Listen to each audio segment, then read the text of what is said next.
My name's Randy James. I'm the founder and director of the Institute of Science and Technology at North Central High School. Kids are far more capable than we ever give them credit. We have $1 million worth of equipment, and we let them use it. You give them a place to play and do science for real. Instead of having to outsource engineers and scientists and mathematicians, we have kids right here. It takes a whole community to raise children. It really does. STCU invests in the community, and they're a longtime supporter of education. Collectively, we can make a huge difference. I'm Randy James, and STCU is here for good. Spokane listens when business talks. Welcome to Business Talks, the region's only local business talk show with your host, Ryan McNeese. Business Talks is brought to you by our friends at STCU and Well Dressed Walrus. Now, let's get down to business with Business Talks. Welcome to Business Talks. I'm Ryan McNeese, and we're here with Rob Curley, editor of the Spokesman Review. Most recently, worked at the Orange County Register and previously worked at the Las Vegas Sun and Washington Post. He's been at the forefront of digital journalism and has developed award-winning websites at several newspapers across the country. While he was at the Las Vegas Sun, the newspaper won a Pulitzer Prize and a DuPont Award for public service journalism. We appreciate you being here. Thank you for having me. Thank you, Rob. And although we started off the top of the show talking about some of these accolades, and I could actually go on and on. I'm going to list a couple. Best news site in the nation, best sports site in the nation, 2010 National Headliner Award, Journalistic Innovation. We could go on and on with those accolades, but that's not necessarily how you see yourself and what you're trying to accomplish at the Spokesman. Tell us a little bit about that. My heroes were old school journalists. And by old school, I mean like 1890s. You know, Right. I love William Allen White, and when I think about the role of an editor, I envision that, and you know, I love modern day editors, and you know, and editors like Ben Bradley, but that's not who I ever wanted to be. I always wanted to be more like William Allen White. So I'm kind of old school. I guess the irony is I'm old school, and I kind of known from being digital stuff, but that isn't what I see myself as. Well, I see myself and more I would as an agree. old school. I think you are known for that. And what do you think has changed from what some of the old school journalists have done to the new breed, if you will? I don't think it's a hidden story that the newspaper industry has been under the gun in the last decade. What do you think has changed? Yeah, that's a hard answer, because it was literally that there just weren't that many options available to get a wide scope of Right. news, and the newspaper provided that. So part of it was the internet, but there were all sorts of other things that made the industry change. You know, the internet starts to really start rolling in 96, 97, 98, and newspapers were doing fine. It's 2007, 2008 when the recession hit. The recession wrecked a lot of things. Right, you and know? that's interesting that it isn't necessarily the digital transition, but other factors as well. People love to argue what it was. My argument it was a recession, and that Right. if you look at 70 years worth of circulation data from 1940 to 2010, you see that newspapers across the country were largely flat. Whereas if you look at U.S. household growth, it looks like a hockey stick. So to me, these problems were deep-seated into the 50s, 60s, and 70s, and we just didn't know how to grow an audience. And I think it was largely because a lot of editors were very focused on committing acts of journalism to impress other editors and journalists. Right. And whereas I don't think the William Allen Whites of the world could care about that. And the irony is, William Allen White was one of the last newspaper editors to be featured on a stamp, and cover of Time magazine. I mean, I guess you could say Marty Barron at the Washington Post is a big deal. I mean, Spotlight really made him very famous, but not like what we saw somebody like William Allen White in the 1920s. I mean, this is a guy who was the editor of a tiny newspaper in Kansas, yet every major presidential candidate took the train to try to get his endorsement. I mean, it was a different era because he wasn't trying to be something other than what he was, and he was the defender of his hometown. He was the sage of Kansas. He was a plain-spoken guy who mowed his lawn. So if you take what you've learned and gleaned from these folks in the early days, maybe in conjunction to pros and cons of what folks have done currently, how do you take that and strategically move the Spokesman forward? No one knows what the right answer is for newspapers. I mean, I'm a little bit of not a little bit, I'm a huge nerd. So I'm not afraid of spreadsheets. I'm not afraid of data. Of looking at data points, and I like to look at what the other publicly held media companies are doing, and when you look at that, you can realize that nobody has this figured out. Right. So trial and error to a certain extent. So why feel like you got to do it the way they're doing it? If we know it's not working, why not try something else? So my view was very much, I wanted to try to be more like an 1890s, 1910 editor, and they're more involved in the communities. There was a certain pride in journalists for kind of standing above the city and documenting what happens and telling the world that. But that's not what. I mean, Ben Franklin was a newspaper publisher. That's right. He was trying to change the country. William Ellen White, wasn't trying to change the country, but he was very much building a newspaper that would inform and entertain and enlighten his neighbors. It wasn't like.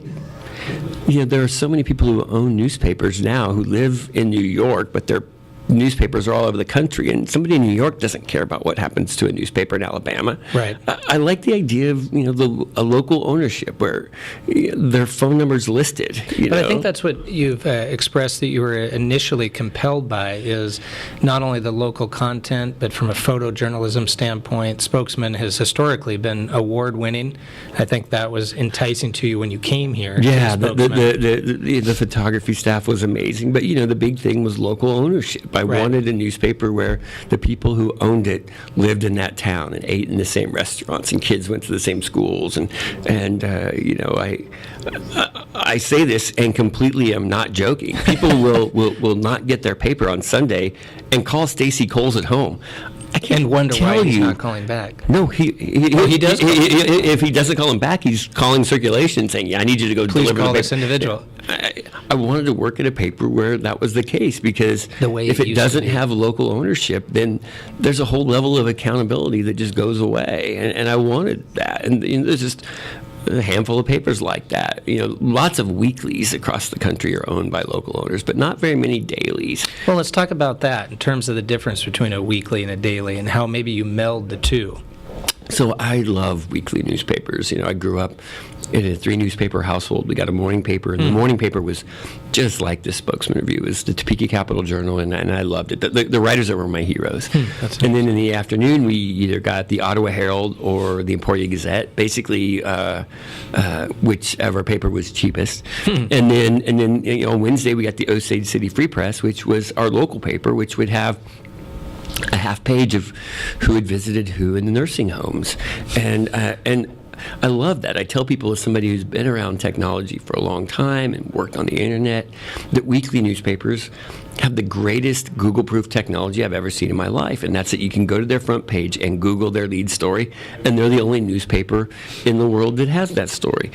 I tell people, if we do the Spokesman right, that's what it will be like. It'll be like a weekly newspaper that comes out every day, where you Google our lead story, and we're the only ones who had it, or we had it first. But I think that is a significant point, and we were chatting before the show that local versus national content, and you specifically have a lot of passion for that front page being local content. Talk about that a little bit. To me, that's the great differentiator in a world filled with commodity content that's on Facebook and CNN, and it can be pulled down from multiple sources. Why do that? I mean, why? So I felt like we needed to have really great national and international coverage, which is hard, by the way, because our country is so polarized right now. Right. That, and information is coming from such a plethora of sources anyway. But everybody's inclination at newspapers was to cut all of that, and I wanted to actually increase it. I just didn't want it on our front page.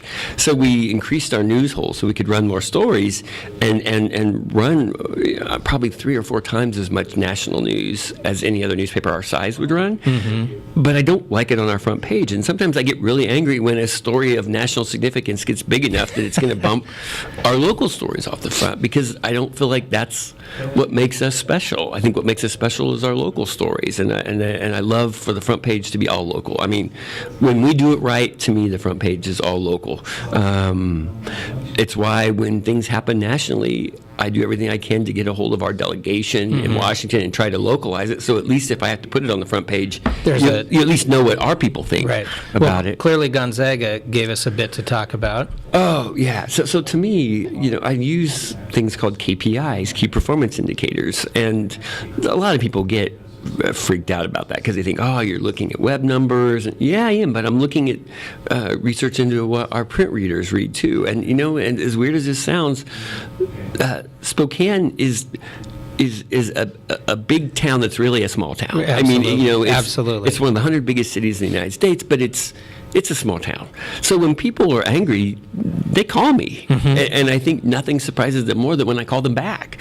And the editor, the spokesman, is calling me back. And we don't talk for 2 or 3 minutes. It's not. I mean, I'll talk to them for 20 or 30 minutes, and then they'll tell me that I'm not like what they thought, and they are having casserole, and I ask what kind, and they say tuna, and I say, okay, I'll be over at 6. But that's something worth remarking, because that's not what people do now. Editors don't do that now across the country or across the world, but they did it in the time that you're talking they about, had that you to, respected because it was these their folks. neighbors. That's right. I better call my neighbor back. So to me, it was acting that way. It didn't. I don't know. I grew up in a small town. I mean, much smaller than Spokane. I just act the way I would act in my hometown, and so that's and I'm unconventional. I like to talk to people. I'm more than a little bit goofy, and I'm not afraid to let my personality. Unconventional, but I would argue unconventional logically, rationally, for a reason. And I'm fascinated by the aspect that we've discussed in the past about how into data and matrix you are. Well, talk about that, where it comes from, how you assimilate the massive amounts of data to make strategic decisions. Sure. Well, that's what led me to really wanting to cover Gonzaga much differently than before. And it's because there aren't very many things that you can say are a communal experience in a city of, a community of 500,000. But you look at Gonzaga's basketball team, and when they're playing and when they're in season, they unite the community. I mean, even if you don't like basketball, you pay attention because your friends care. Absolutely. So it doesn't matter where you, if you live on the hill, or if you live in North Spokane, or if you live in the valley. I mean, you care. It doesn't matter what your skin color is. It doesn't matter where you are on the socioeconomic spectrum. It doesn't matter if you're Catholic, Protestant, or Wiccan. You can root for the Zags. You love the Zags. So to me, covering the Zags wasn't. I think people misunderstood why we were doing it at that level. It was because it was a communal experience, and right now we need communal experiences. As polarized as the country is, we need things that unite us, whether we drink beer or drink milk. And so to me, when I looked at the data, that was one of the things that just jumps out at you. People want to talk about the Zags. That they care about it. And I love that. So the data that I look at is all over the place. I look at online information, but when I look at online information, I'm not as consumed with page views as most people are. I'm more interested in how big is the local audience locally.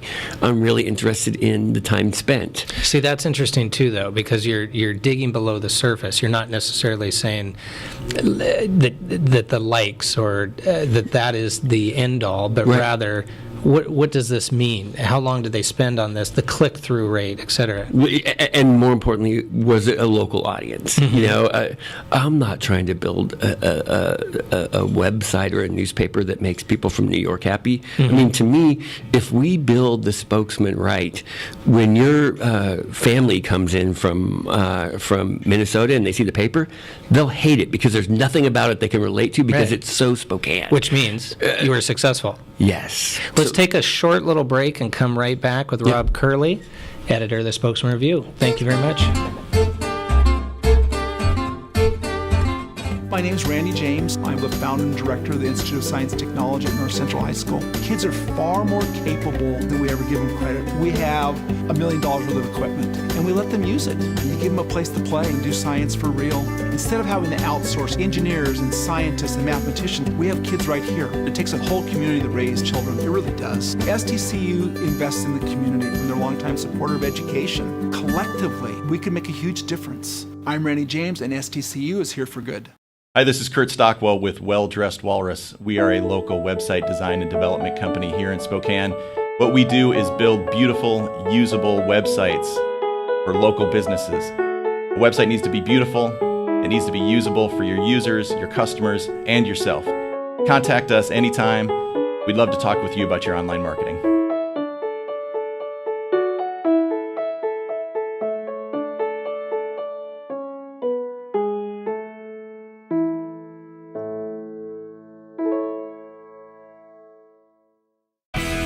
You're listening to SpokaneTalksOnline.com, Spokane and North Idaho's business and community talk station.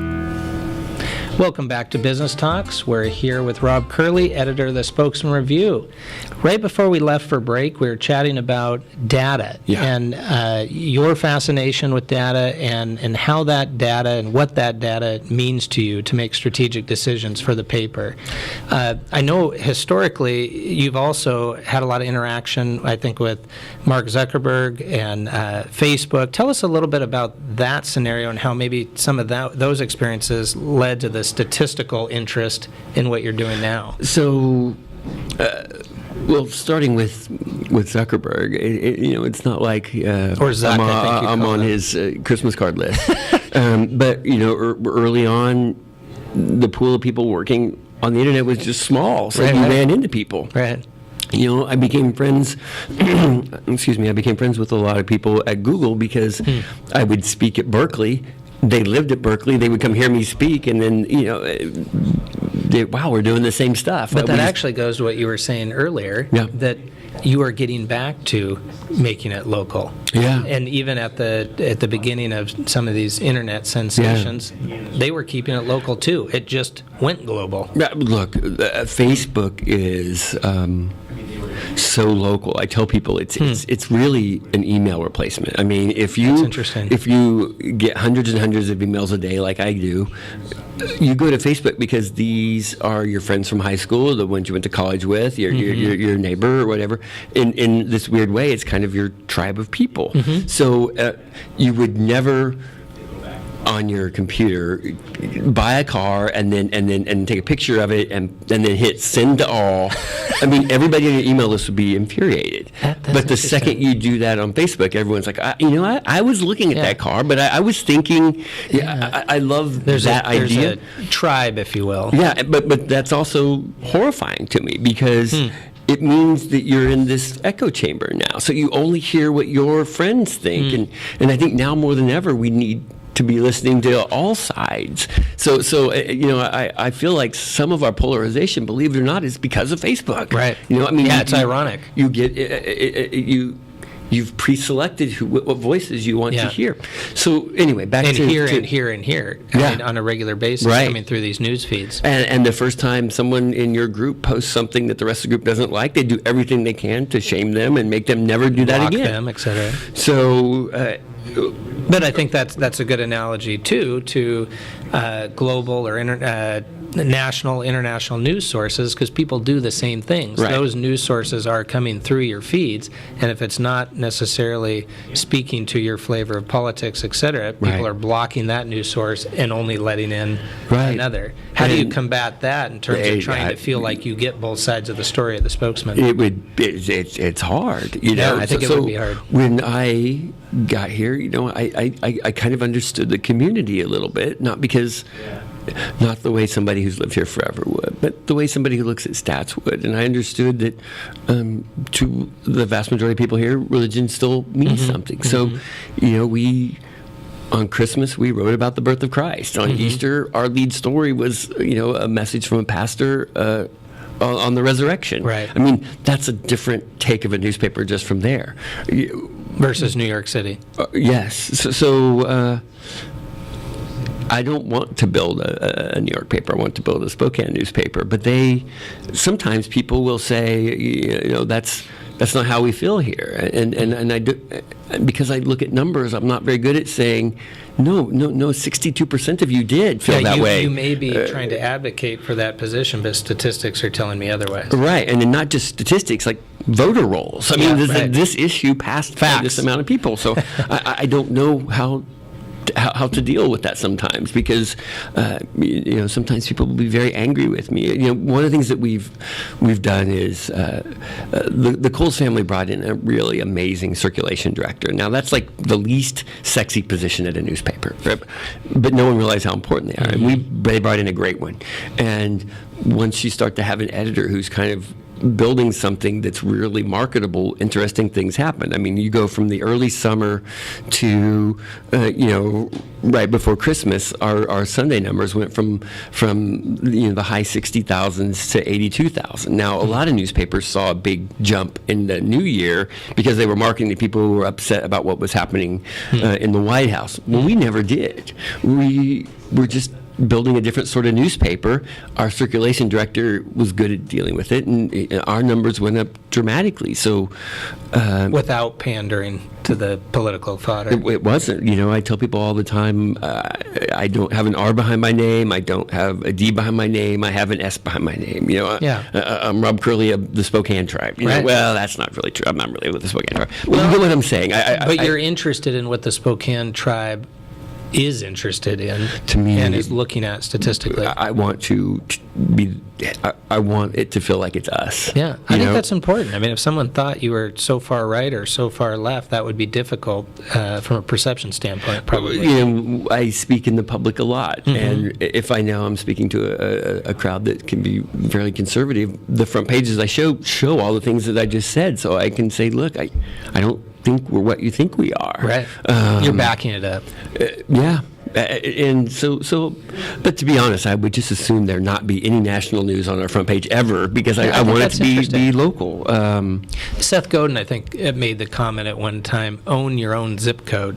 And that keeps running through my head as you speak to the local, that you said, I don't need to sell papers in New York. Right. Interestingly, marketers oftentimes, even in smaller regions or a little big city like Spokane, they still feel it necessary to try to sell in the big city. But those folks aren't buying the newspapers. So I find that interesting. Own your own zip code. And that's what we want to be, And the thing is, look, we're human. We make mistakes all the time. I mean, I make more mistakes before noon than most people make all week. Fess up to it, you know? And I like it when we make a mistake and we run an error on page 2. Now, let me rephrase it. I don't like it. It shows people that we fess up to our mistakes. But laws of probability, obviously, we all are going to make mistakes. But you own it and move forward. And I love it when people call and they are angry at something, and I say, you know what, I'm not going to lie, I messed that one up. I wish I had a do-over. If it makes you feel better, I'm going to put out another paper tomorrow, and I won't make the same mistake tomorrow. I'm going to do this again and again and again. So, and make improvements. But when people call and upset about some things and say, well, my neighbors aren't reading anymore and I've quit, well, it's just mathematically not true. We went from 68 to 82. It is what it is. Yeah, the statistical numbers are showing the readership is going up. Yeah. And those numbers are showing an upward trend. Where do you see the newspaper, I shouldn't say the newspaper industry, where do you see the Spokesman going in the next, let's not even get out there 10 years, where do you see it going in the next 2 to 5 years? If maybe just consistently doing what you're doing. So to me, we have to build something that is medium agnostic, meaning look, here's what's fascinating. When I first get in, phrase. When I first got into the internet at a high level, when I was at the Washington Post, I remember having an argument with another editor who said, this story needs to be told this way in mobile, and it needs to be told this way online, it needs to be told this way in print. And same story. And I couldn't understand what he was saying, because great content, great stories work on all platforms. I mean, if your favorite song is Stone in Love by Journey, Right. it sounds just as great on your phone as it does in your car, as it does in your Right. stereo. If your favorite movie is Field of Dreams, you have a 72-inch TV in your living room, but you're watching it on Netflix in your bedroom, Right. you know? The content either is or isn't. It's either good or it's not good. It has nothing to do with the platform. So for me, it's like, we got to get the content right, and then we'll make it work anywhere. I mean, if you want it in paper, I'll deliver it to you. If you want it on your phone, it'll be there. If you want Make it accessible. wherever you need us to serve you, we'll be there. You know, so to me, it's media agnostic. It can work anywhere if Yeah. we do it right. No, I like that phrasing, and that phrasing makes a lot of psychological sense. Because, I mean, again, this would be in the statistic field, but what are the percentages on a pie chart, or how many folks are looking for this content in print, online, on television, et cetera? How does that break down?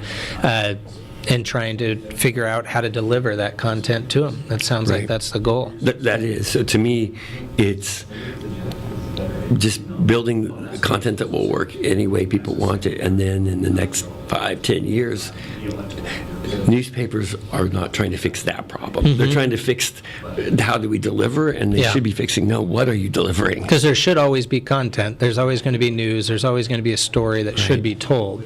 But figuring out how to tell it right, tell it local, Right. and get it in the channel for people, Right. and how they want to take that information in. What's a day in the life look like for Rob Curley as editor of the Spokesman Review? So, unlike most editors, I'm much more of a night person. So most editors kind of come in the morning and leave at 5, 6, 7. I'm much more likely to come in at noon and leave at 8, 9, 10, 11. It makes some sense. Quiet. I'm a night owl. So and to me, newsrooms are cool, but we should be honest. Presses are way cool. And it's way cooler to see this thing that you've built come off the presses and hold it and touch it. And I'm not the oldest guy on the planet, but I've been in this industry since the mid-'90s, and nothing gets me more excited than that. I mean, I love that. And Literally having it come off the press. yeah, so people always think, well, you're this tech guy. Well, I might be, but let's go look at the presses. Yeah. Okay, have you seen how big they are? Yeah. Have you seen how loud they are? Yeah, Have you which seen- Ben Franklin would have potentially said that too. I love that, you know? I mean, look, and there's something magical about the print edition, and I'm not going to talk about touching it or holding it Right. or anything like that. What's magical to me about the print edition is on this or on this, I have an infinite amount of space. I can run as many stories as I would like. Here, we had to say, these are the ones we're going with. You Well, know, it's really editorial by nature. You had to edit it down to a content Yeah. you thought made sense. I've always thought it's more interesting what you decide to leave out than what you decided to run, because here you have to make those.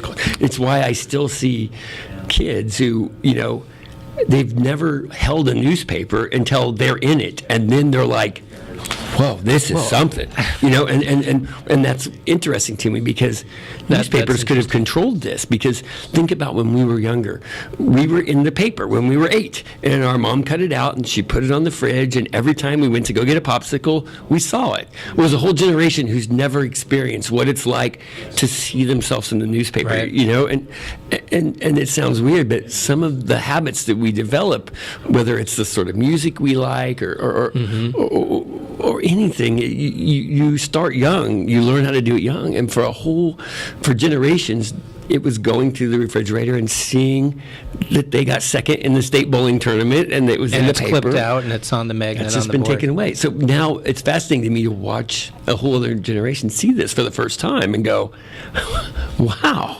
this is something. This is something. So to me, I'm not betting my career that we can fix this, or that I can sell enough ads to pay for this newsroom. No, I think it's a panorama of content. It's going to be everywhere.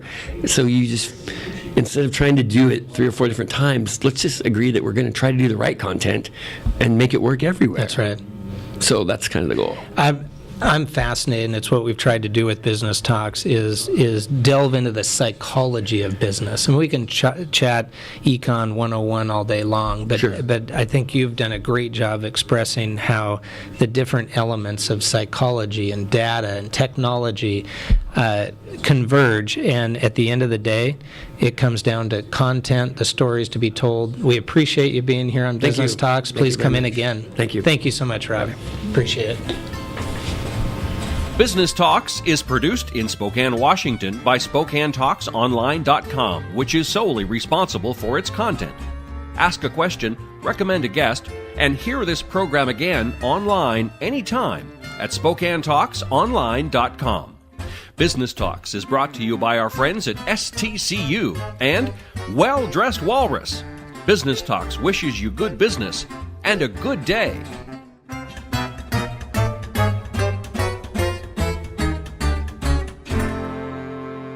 Hi, this is Kurt Stockwell with Well Dressed Walrus. We are a local website design and development company here in Spokane. What we do is build beautiful, usable websites for local businesses. A website needs to be beautiful, it needs to be usable for your users, your customers, and yourself. Contact us anytime. We'd love to talk with you about your online marketing.